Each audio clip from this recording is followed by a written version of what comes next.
Was really tough. It still is really tough. I think was harsh for us to lose that game. Again, I think we were the better team. We had more chances. We suffered a goal near the half time. We try everything in the second half, but it's really hard because, like I said, also before the match, that if you don't win the final, it is even harder to deal with that. I don't think it's any surprise, people who know the club, that the aftermath has been debate around the future of players, two in particular. You said a couple of weeks ago that you want Bruno Fernandes to stay. There's more reports around Al Hilal and they want a decision from him. What is your understanding of that? And also, both Alejandro Garnacho and more pertinently his brother put statements on social media in the immediate aftermath of the game which they seem to suggest it was a mistake for him not to play. Are you going to speak to him? Do you have to speak to him? What is the situation? I always speak with my players, but the focus now is the last game. I don't know what is going to happen. We have a plan. We were prepared for both situations, with Champions League, without Champions League. We have an idea what type of squad we want, but now we have to focus on the game because we still have the last game and we'll have time to address all that situations. Ruben, morale surely at the moment is rock bottom. You seemed very flat inevitably after the game. How on earth do you pick yourself up, the players up, the fans up? Because it just seems to be that this season has been one long struggle. Yes, it's really hard. I will not try to convince you the otherwise. It was a tough season, but we had that hope that we could win something, and that could help us to finish the season in the different way. The way we need to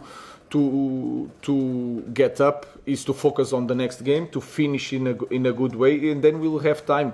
And then when you start thinking about the future, thinking about the squad, a new season is going to start, and we will start with new ambitions and try to do better. But there's no instant fix, is there? I mean, you look at where Villa are at the moment. Villa are where you probably want to be, aren't they? Yeah, of course, yes. They have that stability. They are used to fight for the first places.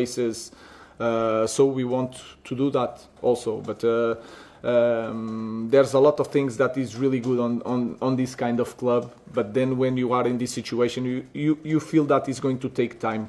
But we can improve. And when you say time, I mean, how many windows are you looking at? No, it's not windows, and sometimes we don't know. Things can change fast, but to reach that kind of level that we need to be as a Manchester United is going to take time. But things I cannot say how many windows, how many years we need to reach that point. But we can improve. That is clear. With that in mind, Ruben, the fact that you probably need to make a lot of changes to the squad, are you looking at that challenge as something that you think you will enjoy, or are you worried about how difficult it's going to be to juggle everything? I think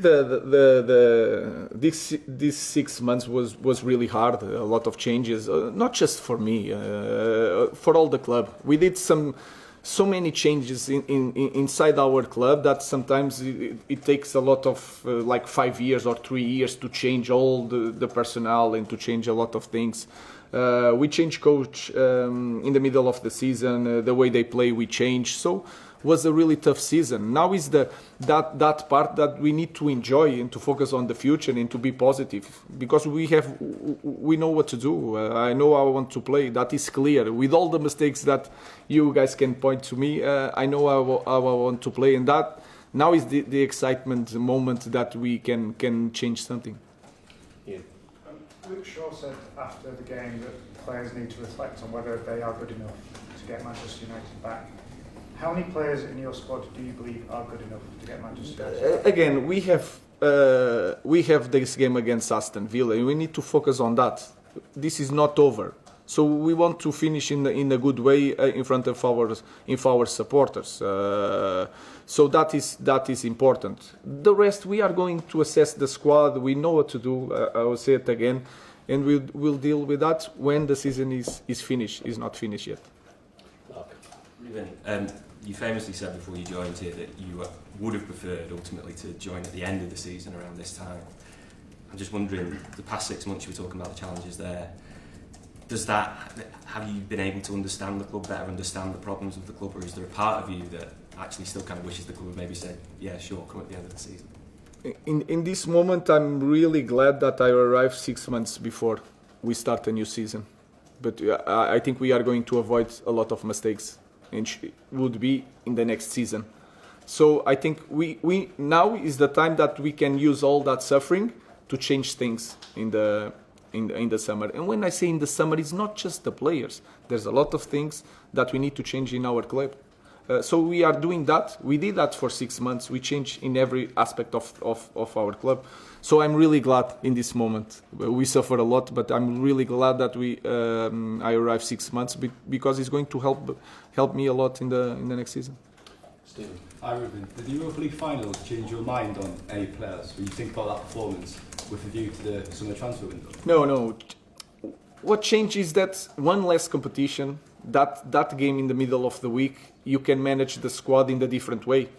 So that rotation of the players, the depth of the squad, that changed. That changed completely. If you have 4 competitions or 3 competitions, so that changed a little bit the plan, but not the way I look to my players just by looking at the final.